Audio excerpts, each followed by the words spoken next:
नमस्कार, मी श्वेता अंकले. तरुण भारतच्या न्यूज बुलेटिन मध्ये आपल्या सर्वांचे स्वागत. आता पाहूया ठळक घडामोडी. कर्नाटक, महाराष्ट्र, गोवा, आंध्र प्रदेश, तामिळनाडू यासह देशभरातील अनेक भाविकांचे श्रद्धास्थान असणाऱ्या बेळगाव जिल्ह्यातील सौंदत्ती येथील श्री रेणुका देवस्थानात कोट्यवधी भाविक दर्शनासाठी येतात. या भाविकांच्या सोयीसाठी भक्त निवास, अन्नछत्र, पार्किंग, रूम, उद्यान तसेच दर्शन रांगेसाठी अत्याधुनिक सोयी सुविधा उपलब्ध करून देण्यासाठी प्रशासन आवश्यक त्या सर्व तयारी करत असल्याची माहिती पर्यटन मंत्री एच के पाटील यांनी दिली. आज बुधवारी बोलावण्यात आलेल्या पत्रकार परिषदेत बोलताना ते म्हणाले की कोट्यवधी भाविकांचे श्रद्धास्थान असणाऱ्या श्री यल्लम्मा देवस्थानाचा विकास तिरुमला तिरुपतीच्या धर्तीवर करण्यात येणार आहे. यासाठी नुकतीच मुख्यमंत्री सिद्धरामय्या, उपमुख्यमंत्री डी के शिवकुमार यांच्या उपस्थितीत श्री रेणुका यल्लम्मा पर्यटन विकास मंडळ बैठक यशस्वीपणे पार पडली आहे. त्यानुसार या परिसराचा कायापालट होणार आहे. यासाठी केंद्र सरकारकडून 100 कोटी तर राज्य सरकारकडून अतिरिक्त निधी उभारला जाणार असून त्यासाठी लवकरच या विकास कामाला गती मिळणार असल्याचं त्यांनी सांगितलं. यावेळी जिल्हाधिकारी मोहम्मद रोशन, पर्यटन खाते यांच्यासह संचालक सौम्या बापट, जिल्हा पोलीस प्रमुख आदी उपस्थित होते. घरगुती वादातून पतीने पत्नीची दगडाने ठेचून हत्या केल्याची घटना आज बुधवारी उघडकीस आली. रोजगारासाठी ऊस तोडण्यासाठी महाराष्ट्रातून आलेल्या एका जोडप्यामधील भांडणाचा शेवट अखेर पत्नीच्या मृत्यूमध्ये झालाय. गोकाक तालुक्यातील उपरट्टी येथे पतीने पत्नीचा डोक्यात दगड घालून खून केल्याची घटना घडली आहे. महाराष्ट्र राज्यातील यवतमाळ जिल्ह्यातील महागाव तालुक्यातील चांबूरदरा गावातील बालाजी जंगले आणि मीराबाई जंगले यांचं लग्न 6 वर्षांपूर्वी झालं होतं आणि त्यांना 2 मुले आहेत. आपल्या कुटुंबाचं पोट भरण्यासाठी ते 14 जणांच्या गटासह ऊस तोडण्यासाठी गोकाक तालुक्यातील उपरट्टी गावात आले. मात्र पती बालाजी दारू पिऊन घरी आला होता आणि त्याने क्षुल्लक कारणावरून पत्नीशी भांडण केलं. भांडण हिंसक झाले आणि बालाजी जंगले यांनी त्याची पत्नी मीराबाई जंगले हिची दगडाने ठेचून हत्या केली. या प्रकरणी गोकाक पोलिसात गुन्हा दाखल झालाय. महाराष्ट्र एकीकरण युवा समिती निपाणी पदाधिकाऱ्यांनी मुंबई मुक्कामी महाराष्ट्राचे उद्योग मंत्री उदय सामंत यांची भेट घेऊन बेळगाव सीमा भागातील तरुणांच्या बेरोजगारी संदर्भात व्यथा मांडल्या. त्याचबरोबर बेळगाव सीमा भागात रोजगार मेळावा आयोजित करून बेळगाव सीमा भागातील तरुणांना महाराष्ट्र सरकारने रोजगाराच्या संधी उपलब्ध करून द्याव्यात अशी मागणी केली. त्यावेळी उदय सामंत यांनी बेळगाव सीमा भागातील बेरोजगार तरुणांसाठी रोजगार मेळावा घेण्याचे आश्वासन दिले आहे. उदय सामंत यांच्यासमोर सादर करण्यात आलेल्या निवेदनात महाराष्ट्र कर्नाटक सीमा खटला 2004 पासून प्रलंबित असल्याने येथील तरुण वर्ग बेरोजगारात होरपळतोय. सीमा भागातील बेरोजगार आणि पिचलेल्या तरुणांना रोजगाराची संधी उपलब्ध करून देण्याचे काम महाराष्ट्र एकीकरण युवा समिती संघटनेने केले होते.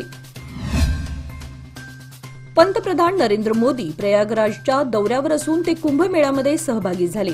यावेळी त्यांनी त्रिवेणी संगमावर गंगा स्नान केले. जवळपास अर्धा तास मोदींनी गंगा आरती करत गंगा नदीला वंदन केले.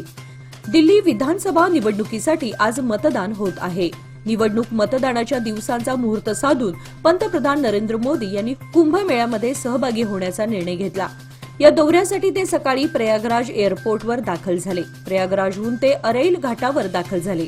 त्यानंतर त्यांनी बोटीने प्रवास करत त्रिवेणी संगमवर दाखल झाले. या ठिकाणी त्यांनी गंगा नदीमध्ये स्नान करत अर्धा तास पूजा केली. महाकुंभ सुरू झाल्यानंतर पीएम मोदींचा हा पहिलाच प्रयागराज दौरा आहे. पीएम मोदींच्या या दौऱ्याच्या पार्श्वभूमीवर प्रयागराजमध्ये कडक सुरक्षा व्यवस्था तैनात करण्यात आली आहे. एटीएस आणि एनएसजी सह इतर सुरक्षा पथकांनाही सतर्क करण्यात आलं आहे. संगम परिसरात निमलष्करी दल देखील तैनात करण्यात आले आहे. अर्थसंकल्प 2025-26 हा शेतकरी, विद्यार्थी आणि महिलांच्या प्रश्नासाठी कोणतीच तरतूद नाही. गोरगरिबाला कोणताही न्याय न दिल्याने अर्थमंत्री, देशाचे पंतप्रधान यांनी हे बजेट निष्फळ ठरवलं आहे. त्याचबरोबर शेतकऱ्यांच्या कर्जमाफीबद्दल सरकारने या बजेटमध्ये एकही शब्द काढला नाही. राबणाऱ्या जनतेला न्याय देण्यासारखं इतकं या सरकारकडे कोणतेही उपाययोजना नाहीत. त्यासाठी आज बेळगाव जिल्हाधिकारी कार्यालयावर मोर्चा काढून या सरकारचा निषेध सीआयटीयू संघटनेच्या वतीने नोंदवण्यात आला. यावेळी बेळगाव जिल्हा सीआयटीयूच्या वतीने बेळगाव ग्रामपंचायत, कामगार, शेतकरी, अंगणवाडी कर्मचारी आणि इतर महिला मोठ्या संख्येने उपस्थित होत्या. रामतीर्थनगर येथील शिवालय सभागृहाचे उद्घाटन मंत्री सतीश जारकिहोळी यांच्या हस्ते पार पडले। यावेळी बोलताना त्यांनी हे सभागृह सामाजिक कार्ये, विद्यार्थ्यांसाठी आणि शैक्षणिक उद्देशांसाठी उपयुक्त ठरावे अशी इच्छा व्यक्त केली। तसेच समुदाय भवनासाठी आर्थिक मदत देण्याचे आश्वासनही त्यांनी दिले। या भागातील नागरिकांची जुनी इच्छा पूर्ण झाली असून मान्यवर आणि स्थानिक आमदारांच्या सहकार्यातून हे सभागृह साकारल्याचे मंत्री जारकिहोळी यांनी सांगितले। याचा उपयोग लग्न समारंभ, सामाजिक कार्ये आणि विद्यार्थ्यांसाठी IAS व KAS परीक्षांची तयारी यासाठी करावा असे त्यांनी सुचवले। शिक्षणाला प्राधान्य दिल्याने विद्यार्थ्यांची प्रगती शक्य आहे असेही त्यांनी स्पष्ट केले। यावेळी हुक्केरी हिरेमठाचे चंद्रशेखर शिवाचार्य महास्वामीजी, खासदार जगदीश शेट्टर, भाजप नेते शंकर गौड पाटील, शिवालय ट्रस्ट कमिटी अध्यक्ष SS किवडसनवर आणि रामतीर्थनगर रहिवासी संघाचे सदस्य उपस्थित होते। बेळगाव तालुक्यातील बाळेकुंद्री खुर्द गावातील माजी ग्रामपंचायत सदस्य आणि बांधकाम व्यावसायिक व परिसरातील युवकांचे लाडके शिवराज अनंतराव जाधव यांचा वाढदिवस हजारोंच्या उपस्थितीत पार पडला। यावेळी बेळगाव परिसरातील अनेक नेते मंडळींसह स्थानिक युवक मंडळे, समाजसेवक, तरुण वर्ग आणि मोठ्या संख्येने महिला वर्ग यांची लक्षणीय उपस्थिती लाभली होती। या कार्यक्रमासाठी खास लावणी सम्राज्ञी गौतमी पाटील यांना आमंत्रित करण्यात आलं होतं। त्यांनी आपल्या सहकलाकारांसोबत एकापेक्षा एक धमाकेदार लावण्या सादर केल्या। प्रत्येक गाण्याला मिळणाऱ्या शिट्ट्या आणि टाळ्यांचा कडकडाट यामुळे संपूर्ण परिसर अक्षरशः दणाणून गेला होता। अधूनमधून मिळणाऱ्या वन्स मोरने वातावरण एकदम मंत्रमुग्ध बनलं होतं। या कार्यक्रमाचे संपूर्ण लाईव्ह चित्रीकरण तरुण भारत न्यूज या YouTube चॅनलद्वारे थेट प्रक्षेपित करण्यात आल्यानं नागरिकांना घर बसल्या हा कार्यक्रम पाहता आला। त्यामुळे जाधव कुटुंबियांच्या वतीने तरुण भारत डिजिटल मीडियाचे आभार मानण्यात आले। हलगा येथे मंगळवारी हजारो भाविकांच्या उपस्थितीत महालक्ष्मी देवीच्या मूर्ती रंगरंगोटी कार्याचा शुभारंभ करण्यात आला। यावेळी देवीचा जयघोष करण्यात येत होता। गावामध्ये 18 ते 26 मार्चपर्यंत श्री महालक्ष्मी देवीची यात्रा साजरी करण्यात येणार आहे। त्यानिमित्त गावामध्ये विविध धार्मिक विधी करून महालक्ष्मी देवीच्या मूर्तीला रंगरंगोटी कार्याचा शुभारंभ करण्यात आला। त्यानिमित्त सकाळी 7 वाजता मरगाई मंदिर परिसरात सर्व महिला मंगल कलश घेऊन उपस्थित होत्या। तसेच गावातील सर्व भाविक मोठ्या संख्येने उपस्थित होते। देवस्थान पंच समितीचे अध्यक्ष धाकलू बेळगोजी यांच्या हस्ते मरगाई मातेचे पूजन करून आरती करण्यात आली। त्यानंतर कलश मिरवणुकीला वाजत गाजत सुरुवात करण्यात आली। यावेळी देवस्थान पंच समिती व महालक्ष्मी यात्रा समितीचे सदस्य व ग्रामस्थ उपस्थित होते। नवे पाऊल, नवा संकल्प लोकमान्य सोसायटी सादर करत आहे लोकमान्य शुभारंभ ठेव योजना, जी देते तुमच्या ठेवीवर आकर्षक व्याज। ज्येष्ठ नागरिकांसाठी 0.5% अधिक व्याज। अधिक माहितीसाठी कॉल करा 1800-212-4050। लोकमान्य, जिथे पैसा वाढतो आणि नातं वृद्धिंगत होतं। वडगाव येथील तलावांचा शेतकरी आपल्या जनावरांसाठी वापर करत असल्यामुळे त्यांना कोणताही त्रास होणार नाही याकडे लक्ष देत तलावाचा विकास करावा, या वडगाव येथील शेतकऱ्यांनी केलेल्या मागणीची तात्काळ दखल घेण्यात आली असून महापालिकेच्या वरिष्ठ अधिकारी लक्ष्मी निपाणीकर यांनी आज बुधवारी संबंधित तलावांना भेट देऊन पाहणी केली आणि शेतकऱ्यांच्या समस्या जाणून घेतल्या। यावेळी माजी नगरसेवक मनोहर हलगेकर यांनी वडगाव भागातील शेतकऱ्यांची बाजू मांडताना सांगितले की येथील शेतकरी गेल्या अनेक वर्षांपासून स्थानिक तलावातील पाण्याचा आपल्या गायी, म्हशी वगैरे जनावरांना पिण्यासाठी आणि त्यांना धुण्यासाठी वापर करतात।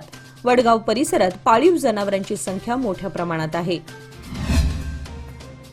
बेळगाव महानगरपालिकेचे आयुक्त शुभा बी यांनी खासबाग येथील बेघर निवारा केंद्राची पाहणी केली।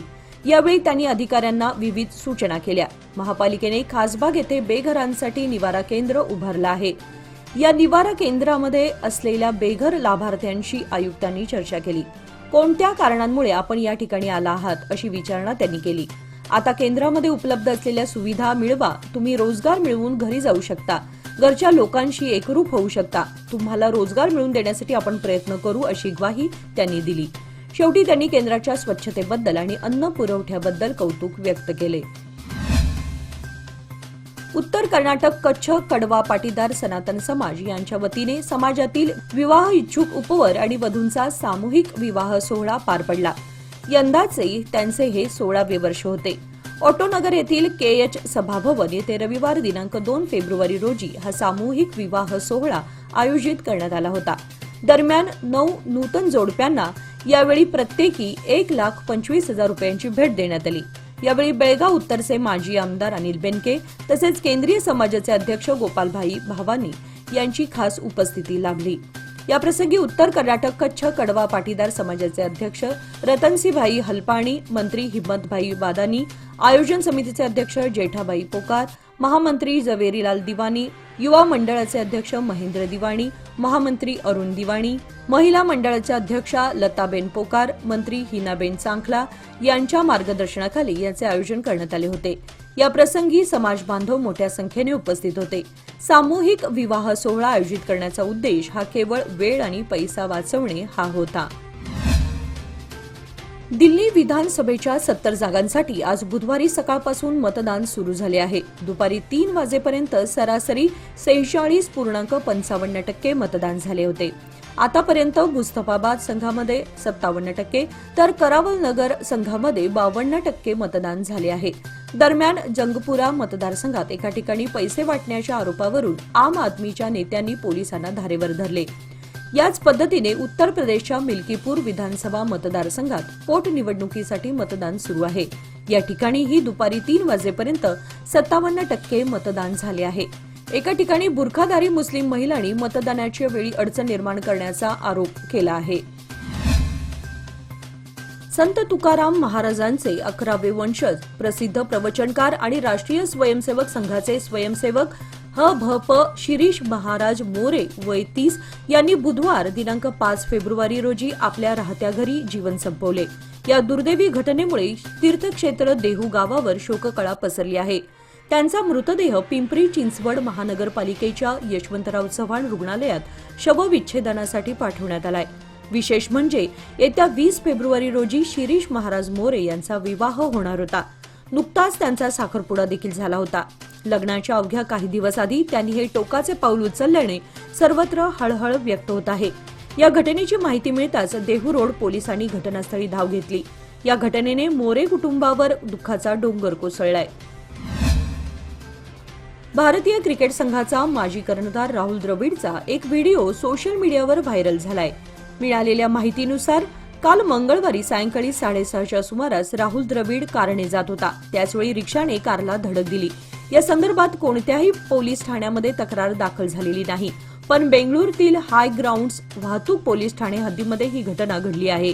राहुल द्रविड कारने इंडियन एक्सप्रेस सर्कलवरून हाय ग्राउंडकडे निघाला होता। बेळगाव जिल्ह्यातील प्रमुख पर्यटन स्थळांची माहिती एका क्लिकवर मिळावी यासाठी belgavtourism.com ही पर्यटन विभागाने नवीन वेबसाईट सुरू केली आहे। वेबसाईटमध्ये जिल्ह्यातील ऐतिहासिक मंदिरे, स्मारके, पश्चिम घाट, धबधबे, धरणे आणि वन्यजीव सफारी यांची सविस्तर माहिती देण्यात आली आहे। पर्यटन विभागाच्या संचालिका सौम्या बापट यांनी या संदर्भात जिल्हाधिकारी कार्यालयात पत्रकारांना माहिती दिली। बेळगाव येथे आयोजित पत्रकार परिषदेत पर्यटन विभागाच्या उपसंचालिका सौम्या बापट यांनी नवीन वेबसाईटची माहिती दिली। त्यांनी सांगितले की नवीन वेबसाईटमध्ये जिल्ह्यातील प्रमुख पर्यटन स्थळे, तिथे जाण्यासाठीची वाहतूक सुविधा तसेच नवीन पर्यटन स्थळांविषयी माहिती असल्यास तीही समाविष्ट केली जाईल। हलकर्णी तालुका चंदगड येथील अथर्व दौलत साखर कारखान्याकडे चालू गळीत हंगामात 1 ते 15 जानेवारीपर्यंत गाळप 66,545.644 मेट्रिक टन झालेल्या ऊसाची प्रतिटन 3100 रुपयांप्रमाणे ऊस बिले शेतकऱ्यांच्या बँक खात्यावर जमा झाले असल्याची माहिती अथर्व दौलत साखर कारखान्याचे चेअरमन मानसिंग खोराटे यांनी दिली। यावेळी संचालक विजय पाटील, सीईओ विजय मराठे व शेती अधिकारी उपस्थित होते। विना कपात एक रकमी ऊस बिले आरटीजीएसद्वारे प्रत्यक्ष शेतकऱ्यांच्या बँक खात्यावर जमा झाले असल्याने शेतकऱ्यांना विना विलंब बिले मिळत असल्याचे त्यांनी सांगितले। अथर्व दौलत कारखान्याला तोडणी व वाहतूकदार यंत्रणेचे बहुमूल्य सहकार्य मिळत आहे। वाहतूक कंत्राटदार कारखान्याला गरजेप्रमाणे ऊस पुरवठा करत असून इथून पुढे देखील ऊस उत्पादक शेतकरी व वाहतूक यंत्रणांनी जास्तीत जास्त ऊस पुरवठा करून कारखान्याला सहकार्य करावे असे आवाहन कारखान्याचे चेअरमन मानसिंग खोराटे यांनी केले आहे। याचबरोबर आजचे बातमीपत्र इथे संपले। अधिक माहिती आणि ताज्या घडामोडींसाठी पाहत रहा तरुण भारत न्यूज चॅनल। तसेच आमच्या चॅनलला लाईक, शेअर आणि सबस्क्राईब करायला विसरू नका आणि विश्वासार्ह बातम्यांसाठी दररोज वाचा दैनिक तरुण भारत। धन्यवाद।